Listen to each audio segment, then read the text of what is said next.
Angina pectoris यानी angina, यह सीने के दर्द की वो स्थिति होती है हार्ट के जो 20 मिनट तक कुछ साथियों के रहती है और लगातार उतनी देर पेन बना रहता है और मरीज को हर बार लगता है कि आज मेरी जान निकल जाएगी। हम आज आपको इसकी अवेयरनेस के लिए कुछ दवाएं बताएंगे। आप एंजाइना के बारे में जानेंगे, इसकी कुछ संभावित होम्योपैथिक दवाओं को जानेंगे।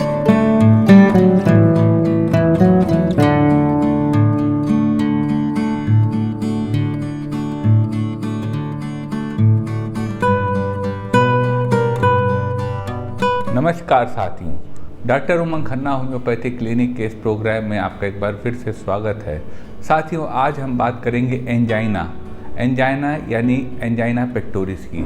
एंजाइना का पेन एक बहुत बुरा पेन होता है जो काफ़ी वक्त तक 20 मिनट तक हार्ट में रह सकता है और यह परेशानी क्रिएट कर सकता है। जब यह पेन होता है तो मरीज़ बहुत परेशान हो जाता है और उससे तमाम तरह के एंटिसिपेशन होते हैं। आज हम साथियों बताएंगे एंजाइना पेन को कंट्रोल और मैनेज करने की कुछ होम्योपैथिक दवाएं। सबसे पहले साथियों जान लेते हैं एंजाइना पेन होता क्या है। एंजाइना पेन साथियों वह स्थिति होती है जब किसी मरीज़ के हार्ट की जो मसल्स होती हैं उन मसल्स में प्रॉपर ब्लड सप्लाई नहीं आती है। जब प्रॉपर ब्लड सप्लाई मसल्स में नहीं आती है हार्ट की, तो इस पेन का एहसास होता है जिसको एंजाइना पेक्टोरिस का पेन कहते हैं। यह साथियों 4 प्रकार का होता है। पहला होता है स्टेबल एंजाइना। स्टेबल एंजाइना वो स्थिति होती है कि जब मरीज के पेन एग्जर्शन के वक्त होता है हार्ट में और जब वो रेस्ट करता है तो वह पेन ख़त्म हो जाता है। दूसरी स्थिति होती है जिसको कहते हैं अनस्टेबल एंजाइना। अनस्टेबल एंजाइना एक मेडिकल इमरजेंसी कंडीशन होती है जिसमें लेटने पर भी किसी भी वक्त बहुत तेज पेन उठता है और वो 20 मिनट या 20 मिनट से ज़्यादा रहता है। तीसरी स्थिति होती है variant angina. Variant angina coronary heart disease की कंडीशन होती है। वो टिपिकली ब्लड सप्लाई जो हार्ट को होती है, मसल्स को होती है, वह उसमें नहीं रुकती है। और साथियों चौथा इसका सिम्टम होता है, एक टाइप होता है रिफ्रैक्टरी एंजाइना। रिफ्रैक्टरी एंजाइना वह स्थिति होती है जब मरीज दवाएं भी ले रहे हैं, मेडिकेशन भी ले रहे हैं, तब भी उनको एंजाइना होता है, चेस्ट में पेन होता है, हार्ट मसल्स में पेन होता है। तो यह 4 तरह का एंजाइना होता है। सिम्टम्स की बात कर लेते हैं साथियों। एंजाइना के सिम्टम्स में सबसे ज़्यादा जो होता है सिम्टम वो होता है कि मरीज़ को सीने पे महसूस होता है, हार्ट पे हेवीनेस महसूस होती है और स्वेलिंग महसूस होती है। यह एंजाइना का सिम्टम्स होता है। कारणों की बात कर लें कारण जो है एंजाइना का, वो जो हार्ट की मसल्स होती है उनको जब ब्लड सप्लाई कम हो जाती है वह ही रीज़न होता है पेन का। और इसका भी जो सबसे इम्पॉर्टेंट पार्ट होता है वह होता है coronary artery disease, CAD। Coronary artery disease में क्या होता है साथियों, जब ब्लड सप्लाई कम होती है तो जो है वह आर्टरी में जो है वह प्लेक्स जमा होने लगते हैं, आर्टरी नैरो होने लगती है जिसको कि आर्टेरियोस्क्लेरोसिस कहते हैं। लेकिन साथियों समस्या है तो समाधान है। हम आपको बताएंगे एंजाइना को कंट्रोल और मैनेज करने की कुछ कारगर होम्योपैथिक दवाएं साथियों कारगर है, लेकिन आपको सलाह देंगे कि कोई भी दवा बिना कुशल चिकित्सक से पूछे मत लीजिएगा।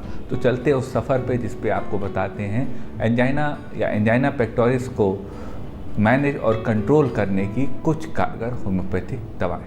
एंजाइना पेन की एक स्थिति आती है साथियों कि हार्ट में अचानक पेन होता है और एक टाइटनेस चेस्ट में हो जाती है। अगर यह एक्यूट और रैपिड स्टेज हो रही है तो उस स्थिति में रैपिडली एंजाइना पेन को कंट्रोल करने की दवा आती है एमाइल नाइट्रोसम। एमाइल नाइट्रोसम 30 पावर में 2-2 बूंद दिन में 3 बार ली जा सकती है। अगर किसी मरीज़ के एंजाइना पेन हो और वह एक्यूट हो तो और रैपिड हो, यह उस चेस्ट के टाइट बैंडेज के सेंसेशन को ख़त्म करेगी और एंजाइना पेन को ठीक करेगी। एक स्थिति आती है साथियों, किसी को एंजाइना पेन हो और उनको हार्ट में कॉन्स्ट्रिक्शन कॉन्ट्रैक्शन और हैवीनेस महसूस हो। तो अगर यह सिम्टम है साथियों, तो इस सिम्टम को ठीक करने की होम्योपैथी में बहुत अच्छी दवा है कैक्टस ग्रैंडिफोलस। कैक्टस 30 पावर में 2-2 बूंद दिन में 3 बार ली जा सकती है। अगर मरीज को सीने पे भारीपन रहता है एंजाइना पेक्टोरिस में और एक कॉन्स्ट्रिक्शन और कॉन्ट्रैक्शन रहता है, उस स्थिति में यह दवा मरीज की मदद करेगी। एक स्थिति साथियों आती है कि एंजाइना का पेन तो हार्ट में हो रहा है और पूरे शरीर में उसकी थ्रॉबिंग हो रही है। तो अगर यह स्थिति हो साथियों, तो इस स्थिति को ठीक करने की होम्योपैथी में बहुत अच्छी दवा है ग्लोनाइन। ग्लोनाइन 30 पावर में 2-2 बूंद दिन में 3 बार एंजाइना पेक्टोरिस के पेन की स्थिति में ली जा सकती है। जब पेन जो हो रहा हो पूरे शरीर में उससे जो है थ्रॉबिंग हो रही हो, कंपन हो रही हो, वैसी स्थिति में ग्लोनाइन दवा मरीज को लाभ देने में मदद करेगी। एक स्थिति साथियों आती है कि अचानक लेफ्ट साइड चेस्ट में पेन हो रहा हो और वह पेन लेफ्ट हैंड में जा रहा हो। तो अगर यह स्थिति है साथियों एंजाइना पेक्टोरिस की, तो इसको ठीक करने की होम्योपैथी में बहुत अच्छी दवा है क्रिटिगस। क्रिटिगस का मदर टिंचर 10 बूंद 4 बार लिया जा सकता है अगर यदि किसी मरीज के चेस्ट में पेन होता है, हार्ट में पेन होता है और वह पेन साइड हैंड में रेडिएट होता है। क्रिटिगस ऑक्सीकेंथा का मदर टिंचर ऐसी स्थिति में लाभ देगा और मरीज को एक रिलीफ के स्टेज में लाएगा। एक स्थिति आती है साथियों एंजाइना पेक्टोरिस में, मरीज को हार्ट में क्रैम्प आ रहे और मरीज बेहोश हुआ जा रहा है। अगर एंजाइना की यह स्थिति है साथियों, तो इस स्थिति को ठीक करने के लिए फेंट हुआ जा रहा है पेशेंट क्रैम्प्स के साथ हार्ट में, तो उस स्थिति को ठीक करने के लिए बहुत अच्छी दवा होम्योपैथी में लेकैसिस। लेकैसिस 1 EM की 3 खुराक 55 मिनट के फासले पर वीकली ली जा सकती है। यह हार्ट को फिट रखेगी, मरीज को फेंट होने से बचाएगी और पेन को ख़त्म करेगी। लेकैसिस के सिम्टम एक साथियों ये है कि एक तो मरीज़ बोलता बहुत है, ग्रेट लोकेसिटी है और सोने के बाद तकलीफ़ें बढ़ती हैं। यदि यह सिम्टम हो तो Lachesis drug of the choice हो सकती है। एक स्थिति आती है साथियों, किसी साथी को एंजाइना पेन हो और वह पेन हार्ट से उठ के गले तक, गर्दन तक जा रहा हो और हाथ तक जा रहा हो और मरीज फेंट होने की स्थिति हो, उनकी पल्स बहुत स्लो हो गई हो। अगर यह सिम्टम हो साथियों, तो एंजाइना पेक्टोरिस के पेन में रिलीफ देने के लिए बहुत अच्छी दवा होम्योपैथी में आती है नाजा। नाजा 30 पावर में 2-2 बूंद दिन में 3 बार ली जा सकती है। यदि पेन साथियों चेस्ट में लेफ्ट साइड उठ रहा है, वह नेक पे जा रहा है, नेप ऑफ द नेक पे जा रहा है, शोल्डर में जा रहा है और इसकी पल्स बहुत स्लो हो गई है, यह दवा ऐसे मरीज को लाभ देगी। एक स्थिति आती है साथियों, क्योंकि एंजाइना पेक्टोरिस का पेन बहुत पेनफुल होता है, एक पेनफुल कंडीशन है, एक्यूट भी है, इमरजेंसी भी है, पेनफुल भी है, तो मरीज़ में एक मौत का डर बैठ जाता है, फियर ऑफ डेथ बैठ जाता है। तो अगर यह स्थिति हो साथियों कि मरीज में फियर ऑफ डेथ बैठ रहा हो, तो वैसी स्थिति में बहुत अच्छी दवा है उस घबराहट को ख़त्म करने की, उस डर को ख़त्म करने की, एकोनिटम नेप्लस। एकोनाइट 30 पावर में 2-2 बूंद दिन में 3 बार दी जा सकती है। यह दवा मरीज़ के उस डर को ख़त्म करेगी, फियर को ख़त्म करेगी और मरीज को स्वस्थ करेगी। एक सिम्टम साथियों एंजाइना पेक्टोरिस में आता है रेस्टलेसनेस और एंजाइटी। अगर मरीज को एंजाइना पेन है और उसका नेचर एंजाइटी वाला हो, बेचैनी वाला हो, रेस्टलेसनेस वाला हो, एक जगह बैठ ना पाते हों और सुबह के 12 बजे या कह लो रात के 12 बजे उनकी तकलीफ़ बढ़ती हो, यदि यह सिम्टम हो साथियों, तो एंजाइना पेक्टोरिस की इस स्थिति में बहुत अच्छी दवा है आर्सेनिक एल्बम।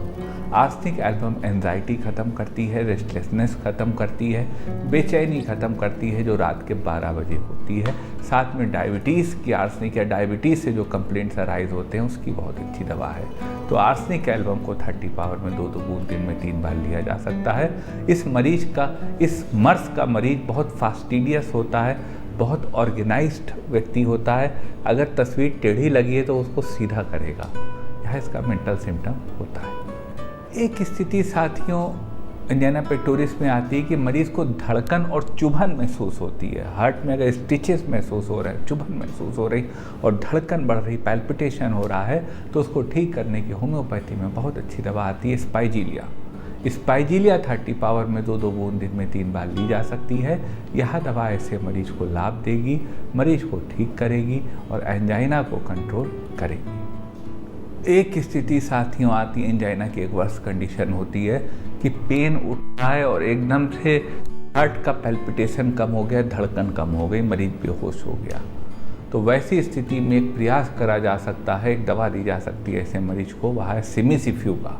सिमिसिफ्यूगा 200 पावर में 2-2 बूंद आप दिन में 3 बार दे सकते हैं। यदि मरीज को एंजाइना का पेन हुआ और उसका हार्ट सिंक कर रहा है, यह दवा एक संभावित दवा है जो मरीज को रिवाइव कर सकती है। ये साथियों को दवाएं थी एंजाइना पेक्टोरिस की। यह एक मेडिकल इमरजेंसी है साथियों, इसलिए जैसे ही तकलीफ हो आप एक कुशल चिकित्सक से फिजिकली कंसल्टेशन के लिए संपर्क करें, अपनी पूरी बात रखें और दवा लें। कोई भी दवा बिना कुशल चिकित्सक से प्रिस्क्राइब करे मत लें। ये थी साथियों को दवाएं। हम इंतज़ार करेंगे आपके राय का, आपके कमेंट्स का इस वीडियो के बारे में। और यदि आपके मन में कोई क्वेरी हो तो आप व्हाट्सएप कर सकते हैं हमारे व्हाट्सएप नंबर पे। प्रयास करेंगे आपकी बात का उचित जवाब दे सके। निवेदन करेंगे साथियों, यदि वीडियो आपको अच्छा लगा हो तो वीडियो को लाइक करिए, शेयर करिए, अपने चैनल को सब्सक्राइब करिए और बेल आइकन क्लिक करके सबसे पहले सबसे नया वीडियो यूं ही प्राप्त करते रहिए। आपका साथियों इतनी देर हमारे साथ रहने के लिए बहुत बहुत धन्यवाद, बहुत बहुत आभार।